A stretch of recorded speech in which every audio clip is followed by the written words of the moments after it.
ভারতের যুদ্ধ হলো হিন্দি ছবির যুদ্ধ। ম্যাক্সিমাম হিন্দি ছবিতে দেখবেন পুরা পাকিস্তান দখল করে ফেলছে, পুরা ইন্ডিয়া মানে কাশ্মীর দখল করে ফেলছে, কিন্তু আলটিমেটলি এটা আসলে ওই যে মানে আর কি ওই যে বায়বীয় ব্যাপার।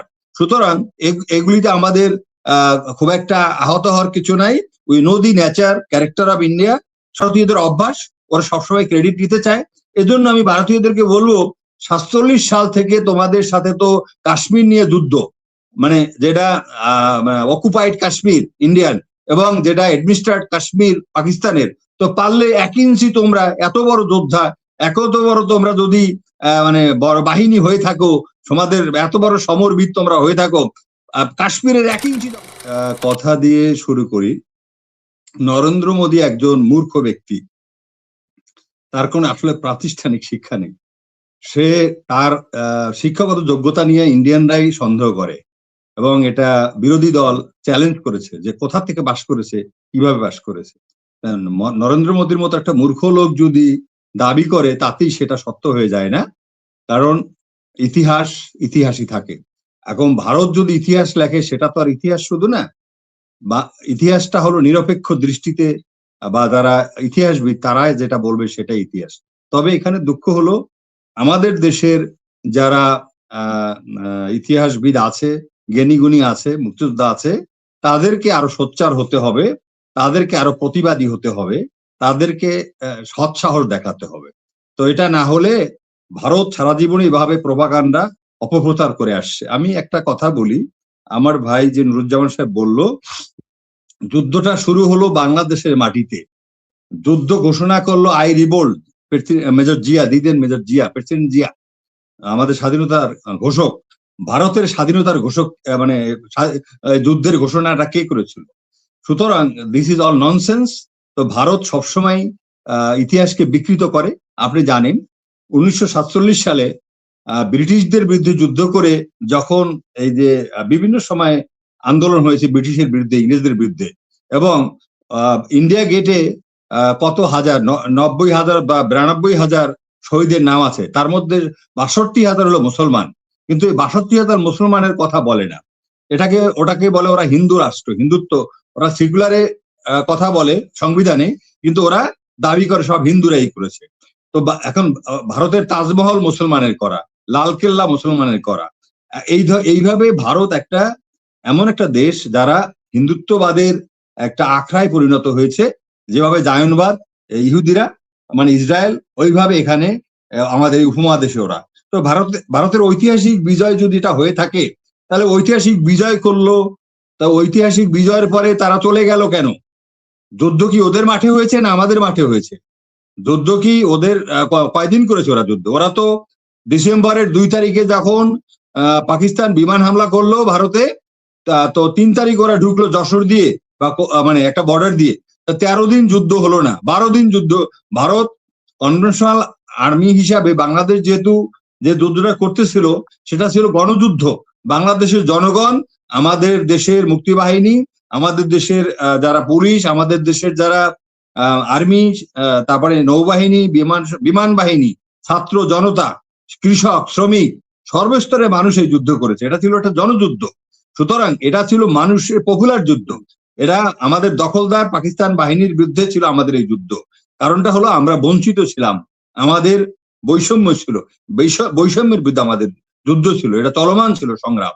যাই হোক, এখন আমরা এখানে যদি আপনি ধরেন 26শে মার্চ যদি ধরেন, আর আপনি 16 ডিসেম্বর যদি ধরেন আপনি বিজয় দিবস, আপনি দেখেন মার্চ থেকে আপনি মার্চ তো শেষই, April, May, June, July, August, September, October, November, December, তো এখন 8 মাসের কিছু বেশি দিন যুদ্ধ হয়েছে। ওর মধ্যে মাত্র 13 দিন যুদ্ধ, 13 দিন মাত্র 16 ডিসেম্বর ধরে যদি আপনি মনে করেন তখন কারণ যুদ্ধ হয়েছে। আসলে 16 তারিখে কোনো যুদ্ধ হয় নাই, ওখানে হয়েছে সারেন্ডার সেরেমনি। তো যেটা মিরপুরের ব্রিজের ওখানে এসে খবর দিল, এখান থেকে জেনারেল জামশেদ গেল ওখানে, তারপর ওরা আসলো, কথা বললো, তারপরে সারেন্ডার করবে নাকি যুদ্ধবিরতি হবে এরকম একটা কথা ছিল। মার্কিন কনসুলেট এখানে ছিল, বাট সেখানে যুদ্ধবিরতি ওরা মানেনি মিত্রবাহিনী। কারণ আমাদের বাংলাদেশের যারা গেরিলা যোদ্ধা আমাদের ছিল বিভিন্ন জায়গায় ছড়ানো ছিটানো আমাদের বাহিনী। তো আমাদের সারা বাংলাদেশই সরানো ছিটানো ছিল। সুতরাং ভারত বিভিন্ন অ্যাপ্রোচ দিয়ে রুট ব্যবহার করে ঢাকার দিকে মুখ করেছে। ঢাকা বাউল, ঢাকাকে তারা ঘেরাও করে ফেলেছে। একটা পর্যায়ে তারা সারেন্ডার আসছে, মানে রাজি হয়েছে। সুতরাং একটা 9 মাসের যুদ্ধের 12 দিনের অবদান বা 12 দিনের যে তাদের কনভেনশনাল ওয়ার, মার্চ করে চলে আসা আর্টিলারি নিয়ে, বিমান নিয়ে বা বিভিন্ন গাড়ি ঘোড়া নিয়ে, অর্থ এই না যে তারা পুরো যুদ্ধটা ক্রেডিট নিয়ে নিবে। অ্যাকচুয়ালি এটা ভারতীয়দের অভ্যাস, ওরা সবসময় ক্রেডিট নিতে চায়। এজন্য আমি ভারতীয়দেরকে বলবো, 47 সাল থেকে তোমাদের সাথে তো কাশ্মীর নিয়ে যুদ্ধ, যেটা অকুপাইড কাশ্মীর ইন্ডিয়ান এবং যেটা অ্যাডমিনিস্ট্রেটেড কাশ্মীর পাকিস্তানের। তো পারলে 1 ইঞ্চি তোমরা এত বড় যোদ্ধা, এত বড় তোমরা যদি বড় বাহিনী হয়ে থাকো, তোমাদের এত বড় সমরবিদ তোমরা হয়ে থাকো, কাশ্মীরের 1 ইঞ্চি দখল করো না। লাইন অফ অ্যাকচুয়াল কন্ট্রোলের 1 ইঞ্চি তো তোমরা দখল করতে পারোনি।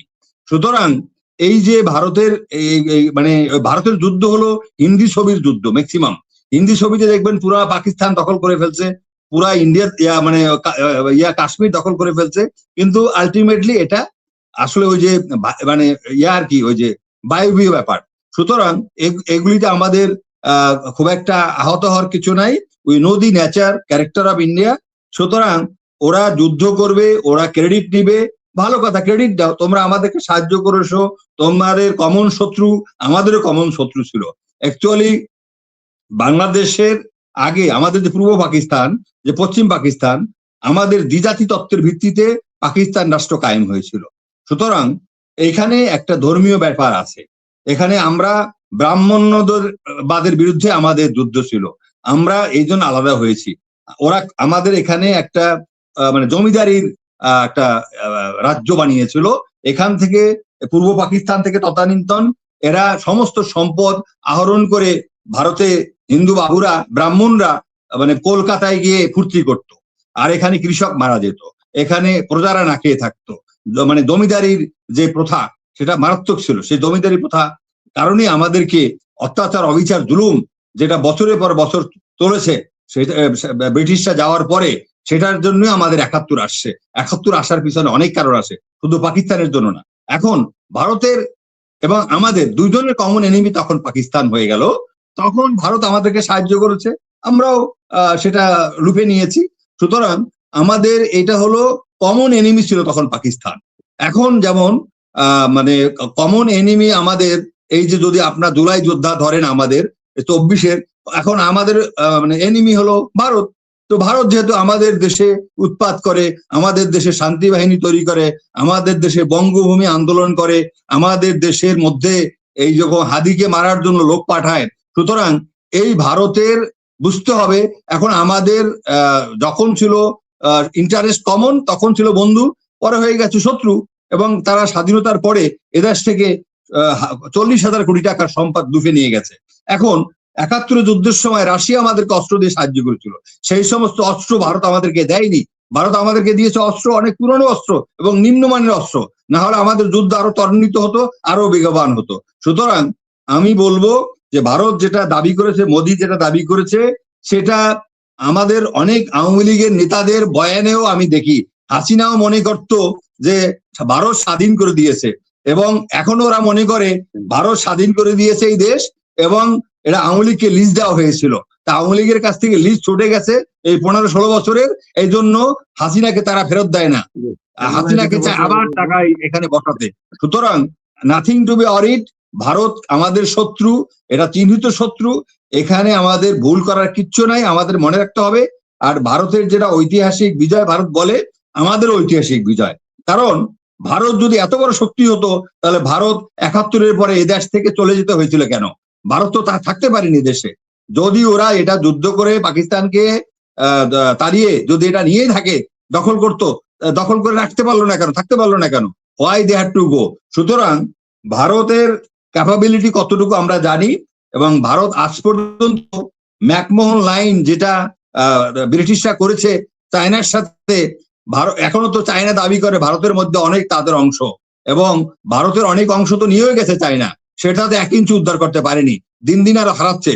সুতরাং ভারতের যুদ্ধ হলো মুখে কথায়, ওদের ইচ্ছা মতো।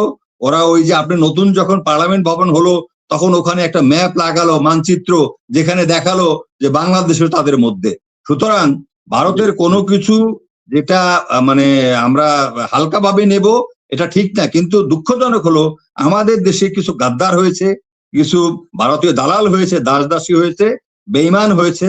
এই বেঈমানরা ভারতের দালালি করে, ভারতকে তোষণ করে, সামান্য ক্ষমতায় যাওয়ার জন্য, সামান্য একটু ব্যবসার জন্য, একটু সামান্য আর্থিক লাভের জন্য বিভিন্ন ভাবে এই দেশে কেনাকাটা হয়ে যায় আমাদের, বিশেষ করে রাজনীতিবিদ এবং আমলারা। তো আমরা আশা করি ভারতের এই ব্যাপারে আমাদের বর্তমান যে সরকার, যে অন্তর্বর্তী সরকার, তারাও শক্ত প্রতিবাদ জানাবে এবং সামনেও যারা আসবে তারাও এটার প্রতিবাদ করবে। ধন্যবাদ।